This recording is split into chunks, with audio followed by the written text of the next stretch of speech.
Hi, my name is Christina and I'm from the Konrad Adenauer Stiftung Canada, and today we're at the University of Ottawa talking to students about important policy topics. The topic of this video is disinformation.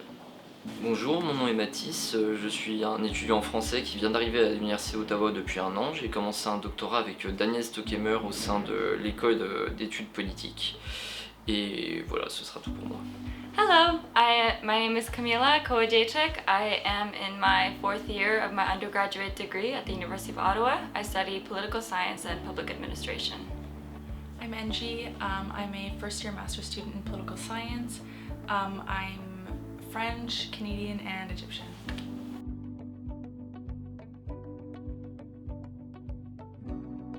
So maybe the problem for me is more for undergrad students, but for me, for graduate students, it's less impacting because people are less using it than undergraduate students, and I think maybe our work is more complex, and then we don't need to maybe use ChatGPT as much as undergraduate students. So it may come in the next years, but for now it's not this important in the department.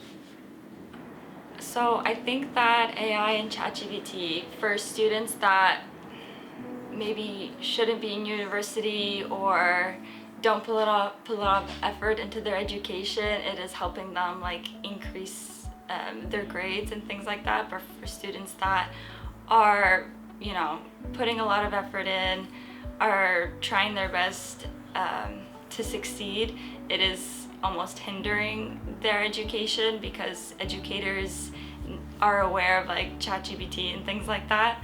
So for people that aren't doing well, ChatGPT is helping them. For people that are doing well, they are competing in a sense with people that are using AI and these forms of technology. I think that ChatGPT and AI are harming students in a way. I think that it does harm the students that don't cheat, and of course it does harm the students that do cheat because they're not really learning. I've been a TA and a corrector, and I've seen this past year especially the rise in AI use. Often it is really easy to tell which students are cheating and which aren't, but I find that it is difficult to. Some students don't even understand that what they're doing is wrong because if they think that if they put in their own words into the machine that it's not cheating. So it is difficult because then you would assume that more students are cheating, whereas that just puts the students who aren't cheating at a disadvantage.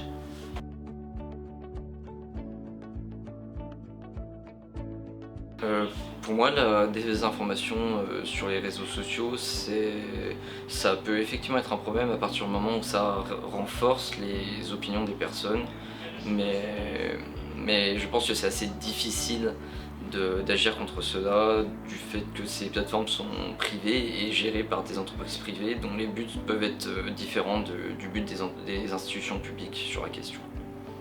I think one of the most dangerous things about disinformation on social media is that how believable it is. I think previously when I would see, fake news sources on Facebook or whatever, it was very clear to see like, oh, okay, this is fake, this is written by someone, like this is some random blog, this is not credible at all. But nowadays the disinformation, it's really hard to understand if it is true or false, with the deep fakes and Photoshop and things like that. There's a lot of things that at face value we can be like, oh, this is real, but you really need to take the second step to cross-check information and verify if the information is correct. There is a lot of trouble sometimes figuring out what's fake and what isn't because it is quite easy to put out fake news, and when there's no backing for it, people will believe what you're saying.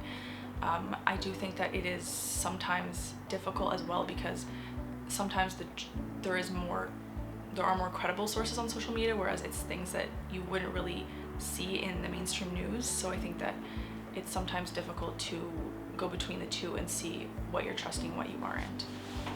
Thank you for joining us for this video. For more information about CAST Canada, check out our social media and website in the links below.